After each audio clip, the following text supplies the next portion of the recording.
Welcome our new sponsor to the Man at 50 podcast, Scars and Stripes Coffee Company. They empower veterans to build their own business using their e-commerce platform. When you purchase from Scars and Stripes Coffee, you are buying from a veteran, and your purchase directly impacts the men and women who have served our country. Do more than say, thank you for your service.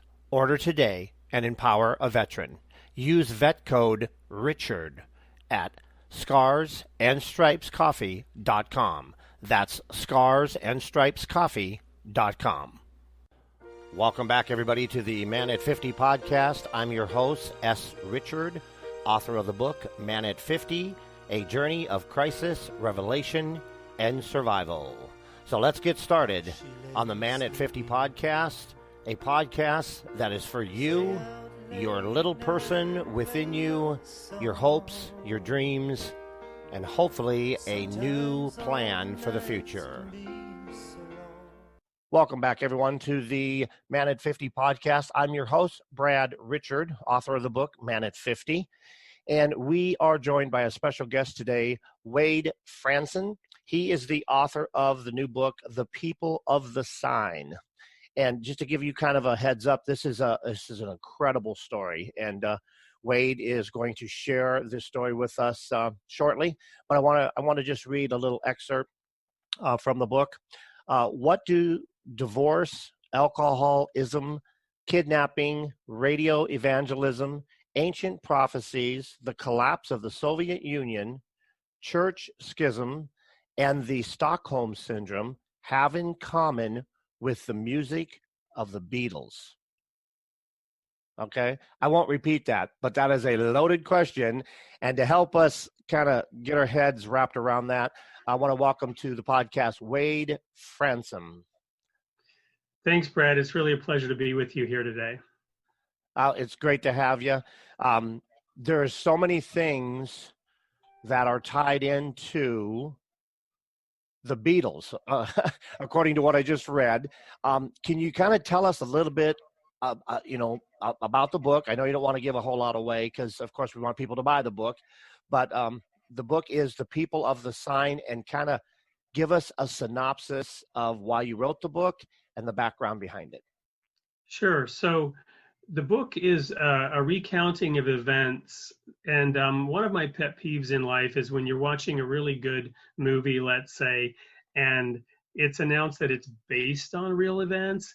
And you're sitting there watching and you're saying, at least I do this. I'm like, that never happened that way. There's no way that person showed up at exactly that minute. And it's all Hollywoodized.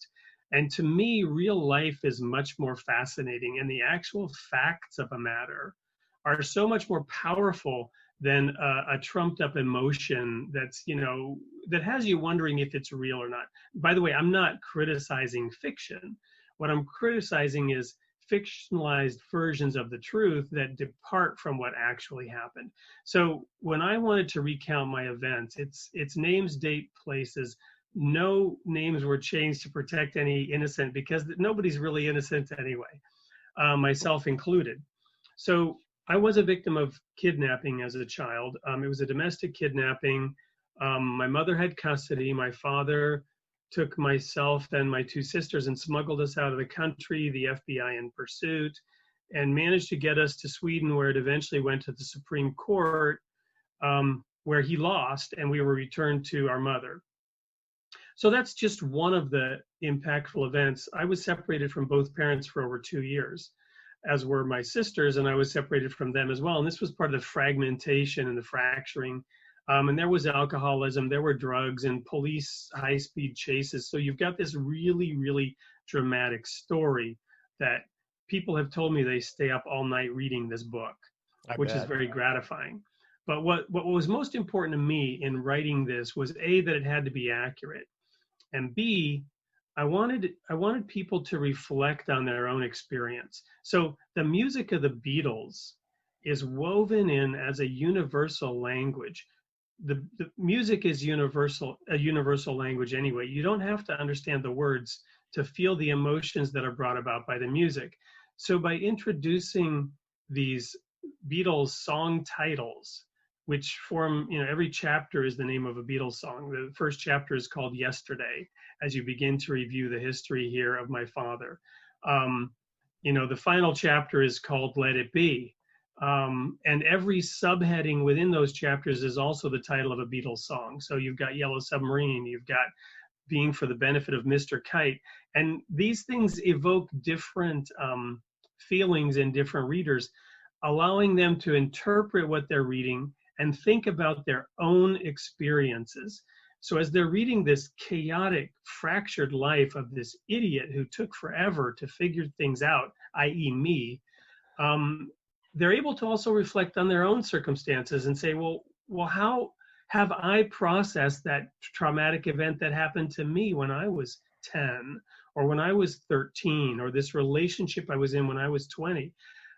People from all over the world have reached out to me, and it's always fascinating the thing in the book that spoke to them and that sparked their own reflection and their own growth through being able to process things that happened to them maybe many years ago.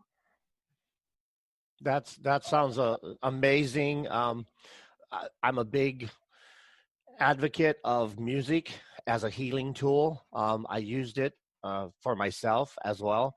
So to tie in the individual songs from the Beatles, as far as to identify each of the chapters, or you said the sub chapters, I think that's ingenious. I think that sounds really, really, really cool, because, like you said, the emotions people feel when they hear that song can help them in their comprehension of what they've read, and that, I think, is awesome. Now, can you go in a little bit more into um, into the aspect? I mean, I understand that your father kidnapped you. As a, like you said, it was a domestic kidnapping, but he took you and your sisters away from your mother. Is that right? Yeah, she had legal custody. So in every sense of the word, it was a kidnapping. And like I said, the FBI was out after him. But because he was a Swedish citizen and he managed to get us into Sweden, he pleaded with the courts, who then awarded him custody. And that's why it became an international court battle. He had to return to Alaska, where he was working as a welder on the pipeline, in order to pay for the international court battle that ensued. Now, of critical importance to my particular story, and perhaps the stories of others as they interpret their experiences, I blamed my father. I had a close relationship with my mother, and really resented at a deeply emotional, personal level, being pulled away from her without even being able to say goodbye. She came home from work, and the babysitter was distraught because the father, who had supposedly taken us to the mall, hadn't returned because he didn't tell her the mall was in Sweden. So now my mother was an alcoholic, and that's why my dad did it. But I didn't know that really as a child of 8. And I didn't understand at all why my dad did it. And so I always blamed him and resented him for it. But when we were returned to her, she had married somebody that she met in a bar, in order to just create this facade of a two-family, two-parent household, which Mhm. she then presented to the court in Sweden. And by the time the plane landed on the tarmac in Canada, where I was born, and the family was out there, the press was out there, not in a big way, but to celebrate the mother bear cub bringing her cubs back home. And she was so drunk she could not walk down the steps to the tarmac, and she became belligerent.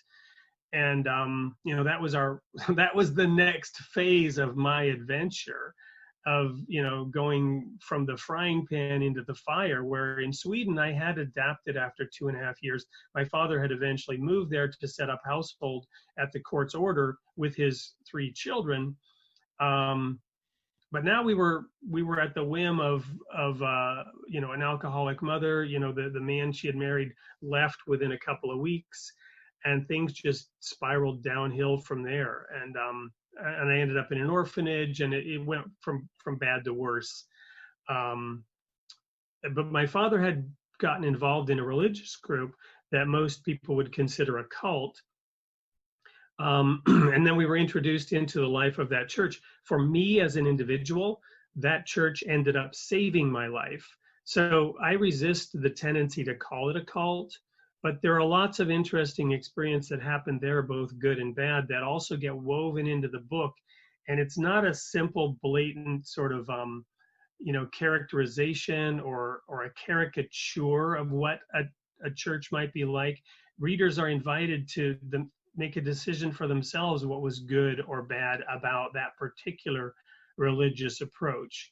And there are many people who were scarred seriously from having been involved in that church, and I understand and recognize that for them it was a horrible experience. But there are many others like myself for whom it was a very positive educational experience that brought certain things into their life that they needed. Mm-hmm. Now, I know that as far as the book title, The People of the Sign, can you define for me and the listeners what exactly is the sign? Yeah, the sign is a metaphor for many things.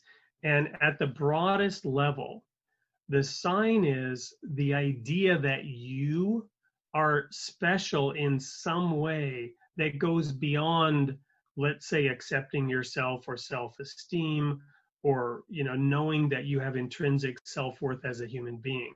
The sign means that you in some way are special above and beyond other people.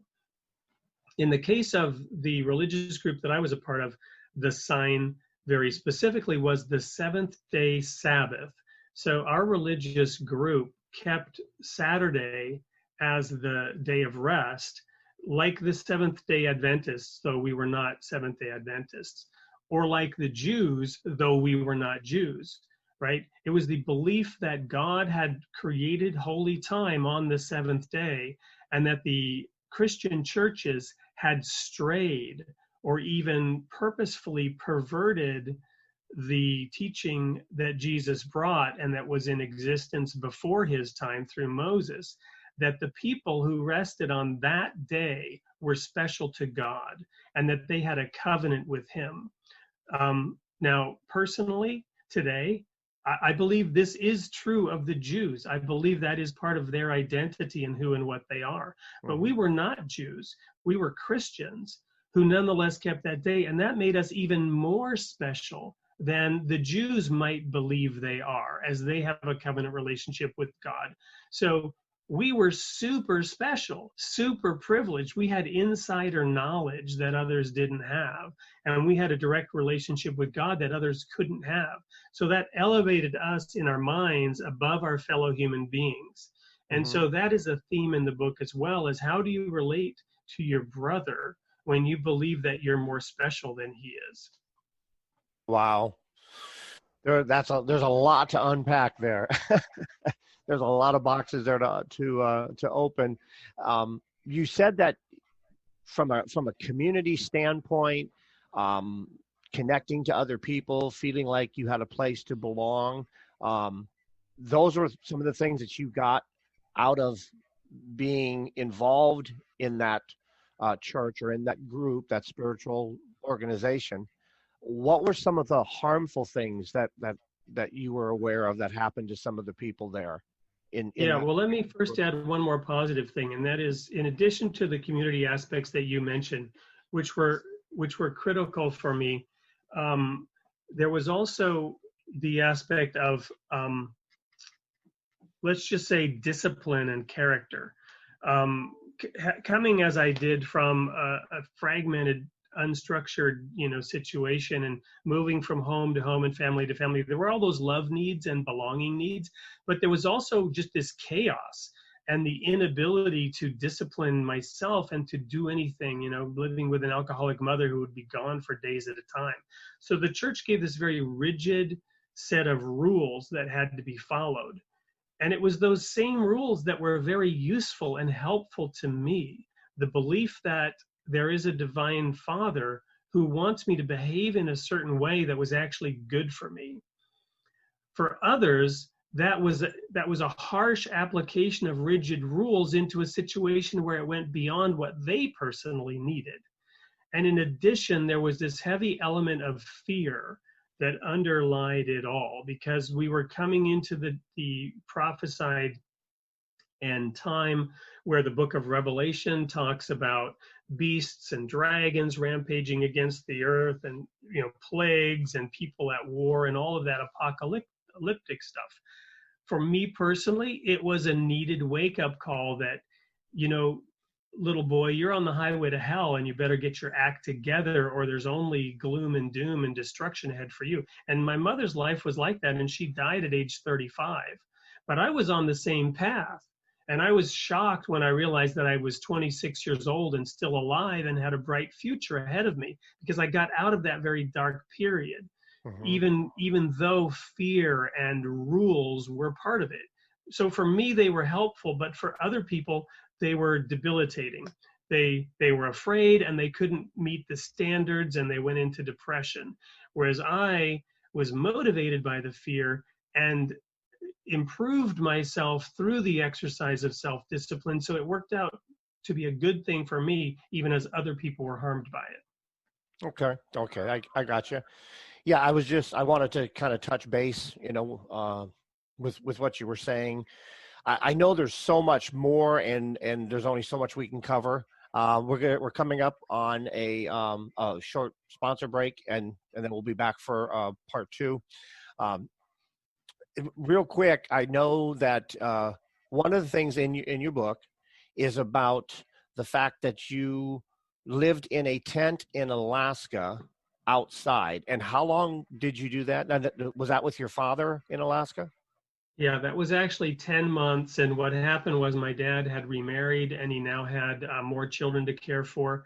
And so he had to rent a very large house, and it was taking too much of his paycheck. So being a man of action and a man of abilities, and also fearless, he bought a piece of land and moved his family out onto that land. No power, no electricity, no water, and proceeded to build a house. He bought a trailer which could house him and the remaining children, which were all girls.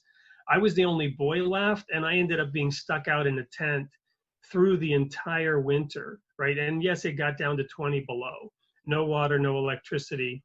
And the low point came when I had a wood stove in this 8-man army tent, but it didn't quite fit, and I was trying to get it lit, and I was using gasoline, and the thing basically exploded, turned into a flamethrower, and burned off an entire layer of skin on my face. It was a flash burn, so no real permanent damage, but terrifying, painful beyond belief. And it was a low point. And so many times since then, I've reflected on getting through that experience. And it was my senior year in high school. So my senior year was terrible, and I was called tent boy by the other students. So yeah, that was quite an experience. Wow. Well, we're coming up on a short break, and then we're going to be back with part two. Folks, we have been talking so far on this episode with Wade Fransson. He is the author of the book, The People of the Sign. And let me tell you, this book it's intriguing, it's intense, and this gentleman has went through some serious traumas and serious revelations as far as personal growth and strength, and what he's doing now. We are going to talk about that when we come back from the break. We're going to talk about that in the second half. But the book is incredible. I would encourage you to pick up a copy of it and check it out, because his story is unbelievable, and I think it's very beneficial for anybody that is struggling or having some challenges that they're facing in their life. Obviously, Wade he faced many different challenges, and he is with us today, stronger than ever, and doing some amazing things and helping other people. So stay with me, Wade, and we're going to take a short break, and we'll be back for part two. We'll be right back. I want to welcome our latest sponsor to the Man at 50 podcast. The company's name is Pure Green, and they are one of the fastest growing juice and smoothie bar franchises in the U.S. They are taking on health straight on with some fantastic, healthy, delicious products. So I would encourage you to check them out at puregreen.com. That's puregreen.com. And I am very happy to be associated with the Pure Green family, and very happy that they are a sponsor of the show. Welcome back to the Man at 50 podcast. We are back for part 2 with our interview with Wade Fransson, and way too much coffee today. But anyway, we're gonna move on with our interview with Wade. We were talking about his book, The People of the Sun, and we wanted to go from that into what he is currently doing and how he is serving other people and providing value for others that are needing some help. So, Wade, if you can kind of give us kind of a transition from the book into where you're at today, and I'll let you kind of take it from there so we can kind of transition into where you're at today and what you're doing, because you're doing some really exciting stuff, and I'd like the listeners to know about it. Yeah, so we were just talking about my experience in the tent in Alaska. So when I graduated from high school, basically the minute the diploma hit my hand, I left. My parents had now finished the house, but the one that I was in a tent for the entire building of.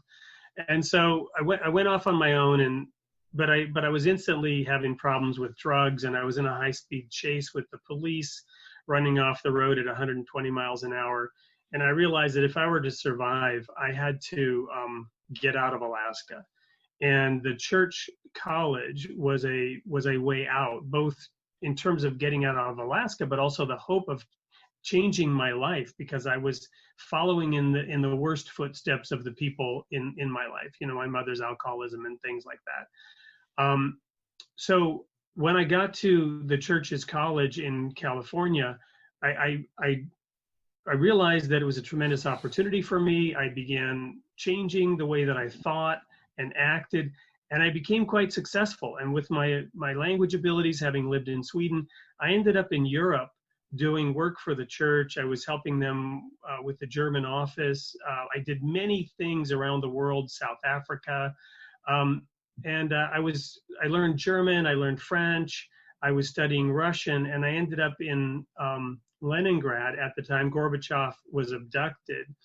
And that was quite an experience, traveling in from Finland while tanks were coming the other way from Moscow. And that's quite a dramatic point in the story as well. But while in the Soviet Union and the collapse of a self-contained system that kept many countries in the orbit of the Soviet Union, I began to see similarities with the belief system that I had in the church, even as the church was also collapsing under changing doctrines. And in the end, I ended up resigning from the ministry of the Worldwide Church of God and ended up going into business, learning more about technology. And I began working with corporations in a company called Deloitte & Touche, Deloitte Consulting. And suddenly I reinvented myself as a management consultant. I went and got an MBA, and I was very well paid for giving advice to some of the business leaders. And I learned about internet technology. I learned about how to integrate technology with business strategy. And I did a startup called GoHuman.com out in California, right about the time I met the love of my life and was able to remarry. I haven't even talked about that part of the history, having had a failed marriage and a divorce, just like my parents, which was very traumatic. But suddenly my new wife was pregnant, and we had to move out to the Midwest to be closer to her family. And I continued my corporate path, earning actually a fair amount of money and landing a very stable job. And it was at that time and the birth of my first child that I decided to write this book. But there was no publishing company out there that would really help me do what I needed to do. I didn't want to self-publish and have my book sink like a rock to the bottom of the ocean, but I didn't want to give up control of my story and let somebody else turn it into one of those Hollywoodized things. I knew they would be making me change this and that, and there's too much religion, there's not enough of this, there's not enough of that. I wanted to tell my story the way it really was from my perspective, not from anybody else's perspective and not for anybody else's audience. I wanted to be true and faithful to who I was. And so I started a publishing company, an internet-based model where I could crowdsource my readers before the book was published. And I actually published a book of authentic history from the World War II era called Genocide Revealed by a person who did primary research in Hungary about war crimes that had never come to light. That book was published in 2012, and the UN archives were unveiled in 2015, giving credence to what we had put in that book. So this publishing model lets others publish their stories, retaining control, and we give them the support and the backing they need to find an audience for their story. Wow. So it's not just a shotgun approach to it, and hope that the right people find, your story or a person's story. So you guys have kind of, you've come up with a program or an algorithm where you can have people's books not only published, but targeting the right demographics. Yeah, it's a marriage between a platform and an individual, in which the individual can use the power of that platform, and it's actually not that difficult once you approach it in the right way. So what we do is we simply have people publish their book idea. In many cases, they haven't even finished the manuscript yet. But you can target people on Twitter, you can target people on Facebook, you can target people on Instagram that have an interest in that topic, and you can get them to place their vote, which is much more than a like, because they're actually giving their name and their email address. And the author can compile his entire warm market through the various social networks that he has, whether online or in the real world. And we also put the authors through an educational process whereby they get a series of homework assignments that educate them on our model and the publishing world in general. So by the time they've shown that they can be successful as an author in helping to find their audience using our tools and our platform, they've also received an education so that we can offer them a contract, and we're not dealing with somebody who doesn't know anything. We're dealing with somebody who understands what the opportunity is that they have, what we do, what we don't do, what they have to do, and we've formed a partnership that will actually work versus end up being contentious. Mm-hmm. Self-publishing is, well, it's very popular, and I know that traditional publishers these days are struggling unless you're a rock star, someone famous. They're still publishing those books. They're publishing a lot of political books, and so I know that the self-publishing industry is huge. I self-published my book, which was my autobiography. But finding or getting feedback from a targeted readership before the book is actually launched, I think would be huge. That would be really beneficial, for anyone just starting out. And I've been approached and talked to by so many people that want to write a book. They want to tell their story, but they've asked me, what steps they should take, what are the first steps, and I usually refer them to other people because I did it differently. I went through a hybrid company where they did all the mechanical parts of it, and I provided the manuscript. And so, there's so many people out there that want to share their story, but they don't know the first step, let alone all the steps associated with it. So that's great. I think that's great for my listeners and for people that are out there wanting to learn about the publishing business before you jump into the publishing business. Something or other publishing is Wade's publishing company, and I would encourage that you reach out to Wade and his publishing company, because I think they have a great model, a great starting Yeah, let me spot. say a couple more words about how it works, and that is that um, we don't in any way require anything. It's a freemium model, right? So you can post and publish your book idea for free. You can then avail yourselves of additional tools if you want to put money behind it, and you can accelerate the process. You can increase the benefit of the process, but the overwhelming majority use the free model, and many of them go on to self-publish. Some of them go on to publish with us. Some of them go on to publish with other people, and we encourage all of those. The first homework assignment that you're going to get, when you get your first few votes and you qualify for that homework assignment, is asking you, what is your definition of success? And then we provide some personal consultation as to how to achieve that kind of success, or whether the kind of success that you're targeting is realistic for you and your book, and that whether you're really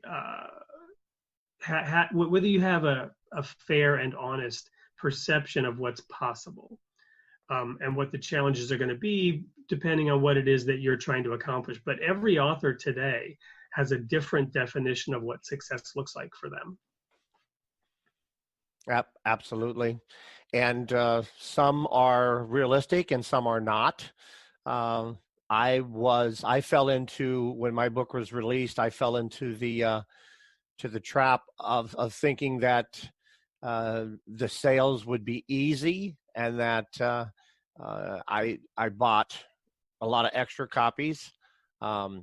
And I probably overpurchased, but that's okay, because I'm gonna either sell them or give them away, one way or another, as we move forward. But yeah, it's for me. My book was kind of a business card. It was kind of a way for me to get my story out there and then expand into other areas of things that I wanted to do. The writing part, it wasn't that enjoyable for me. It was therapeutic, but it wasn't really. I don't consider myself a writer, and I don't enjoy writing, if that makes sense. Yeah. So, it was It was just a stepping stone. Well, and that's exactly right. So we meet many people who have that the book itself is not the primary goal. It is, as you mentioned, a kind of business card, or it's used as part of a larger consultation or a workshop, or it's an introduction to something that goes beyond just the material in the book. So there are a lot. I mean, there's, like I said, there really are. For every person, success looks a little bit different. And we can accommodate a whole bunch of those different versions, but not all. And that's why some go on. One of our biggest success stories is a woman who sold the film rights to her book before she even published, and then, but she had been so successful in our model, and then she ended up not publishing with us after all, because she had sold the film rights. She was able to get a much better publishing deal with a company that could put a lot more behind it. But then ultimately she was a little disappointed, and she came back to us and had us do some of the marketing for her, because we have a way of doing it inexpensively and laser targeting exactly the people that you need, versus trying to throw too much money at it that you're never going to recoup trying to build a mass market. Mm-hmm. Yeah, the book world is amazing. It's very complicated. It's mind blowing. But I also, I share with my clients that their story is unique, just like their DNA is unique, just like, that no matter what their story is, there is a place for it to show up. There's a person that needs to hear it no matter what, and there is so many. It seems that it's so congested with a lot of story, a lot of content. The writing community is very accepting The writers and the authors they're very helpful. It's not really a competitive industry, but it's hard to be, a seashell in the ocean. I mean, that's kind of how people perceive it. It's like, well, that, no one's going to want to hear my story. And if so, I don't even know how to share it with them, So I think you guys have it down. I didn't know about you when I started, and that was only a year ago, but it sounds like you have some great advantages and great tools for people that that want to get out there and share themselves with the world, which is scary, but can also be very empowering. Very empowering. Before we wrap it up here, we got just a couple minutes left. Did you see yourself as a young man doing what you're doing now? And is what you're doing do you feel that you have found your passion? Is this truly what you love to do, or is there other things outside of it? So as a young man, my life was so chaotic and turbulent. My only hope was that I'd somehow survive to see 30, right? And I was very much into music. So I mean, for a brief period of time, maybe had a fantasy of becoming a musician, but or at least being able to write songs, if not be a musician per se, maybe some kind of performer like some of my rock heroes. But basically, I've wanted to, all my life, what has kind of motivated me personally is to help others in ways that I felt I was not helped as a child. So for quite a while, I was very much involved in youth work. When I was, had a youth ministry as part of my time in the church, I continued that after the fact. And even today, I'm involved in a lot of social action work. We're about to publish a volume that will help address some of the racial tension that exists in this country today that has recently spiked and exacerbated. We'd like to do something there, and we've got an idea for a book. So what motivates me today is just this insatiable curiosity to understand how the world works, how the divine manifests itself in creation, and how we as individuals, The People of the Sign is the first book in a trilogy. The final book, the second volume is called The Hardness of the Heart, and the third volume is called The Rod of Iron. In The Rod of Iron, I explore the integration or the intersection of science and religion. I talk about my current belief system, which is the Baha'i faith, which some of your listeners may have heard of. But I also have my own views on that intersection of science and religion, in which the quantum world has these particles that are indeterminate, right? It's all based on probabilities. It doesn't work the way classical physics does. They are, in that sense, free. They have the fractal pattern of free will. A quantum particle gets to choose, in that sense, what it does. We human beings are the quantum particle at the level of emerging consciousness. What that means is that you get to choose what you're going to do, and the divine creator gives you that space to make your own choice, right? The divine creator isn't, he knows the trajectory of history, but he allows you to make your own choice and have free will and freedom of choice.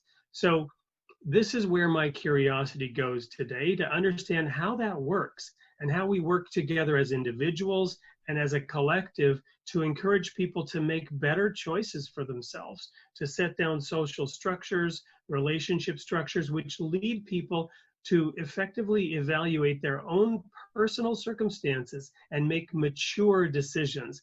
And I think, Brad, that's one area where you and I have a lot of agreement, is growing up and tapping into those experiences we had as children and making really wise decisions today for ourselves that make us happy, and that give us meaning. And that's where I like to be involved these days. And I have a wonderful family, 2 children, a great relationship with my wife. So yeah, I'm very happy and fulfilled these days in every way. That is incredible, amazing stuff. I agreed with everything you said, and I think you touched on, or you alluded to, personal responsibility. That is a huge thing that I promote. Obviously, I had to when I made some dramatic changes in my own life. The hardest thing was to take 110% responsibility for me, my past, my present, and my future. Yep. And and it was a big deal. And right now, better choices, personal responsibility, um, taking constructive, positive actions to change things. You brought up racism in America. We are experiencing a lot of turmoil and a lot of things. We could do another hour or maybe two on just the things that are going on in the United States. Um, but there's a thread of truth that runs through all of it. Um, there are people out there that are craving community. They're craving to belong to something greater than themselves or bigger than themselves. They're wanting to belong, and they're wanting to stand for something and be part of something. Um, in my opinion, they kind of overlook the fact that they need to start with themselves first before they can contribute to a greater good or to a larger calling. And so yeah, I'll just leave it at that. But I've really I think you enjoyed. summed it up well. Thank you. Well, you did really well. I appreciate your insight.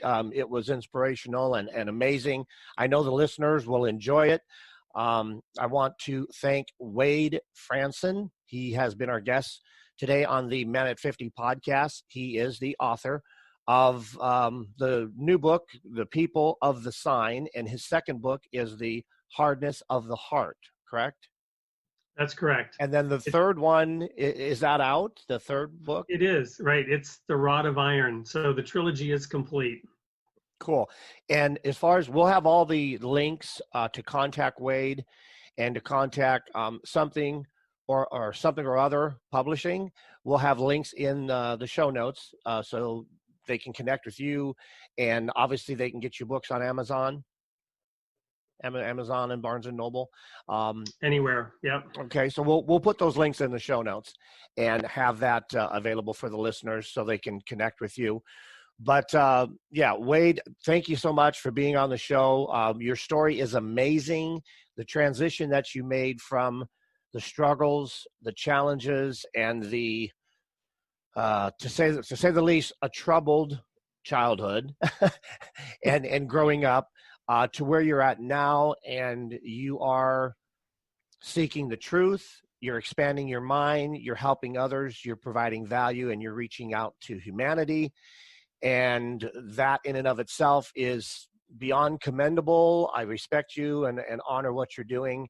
And thank you so much for being on the Man at 50 podcast. Last 30 seconds. So we have anything else you'd like to add, Wade? No, just that it's been a real honor and privilege to be on your show. And, any of your listeners, again, the intent of the book and my work there is to share, warts and all my own experiences, good and bad, in a way that hopefully is very, very entertaining and captivating. But that insights along the way, are gleaned by reviewing that. And if there are any authors out there, yeah, do get in touch with us, and we can maybe help you out. Excellent. Once again, we have been talking with Wade Fransson, the author of The People of the Sun and the owner of the publishing company Something or Other, SOOP. So check him out. The links will be in the show notes. Until next time, please take care of yourself. I appreciate you joining us on the Man at 50 podcast. And as always, love your little me. Take care for now. Until next time. Bye. This has been the Man at 50 podcast. Please join us next week for another episode. And you can visit our website at outskirtspress.com/Man at 50 the book.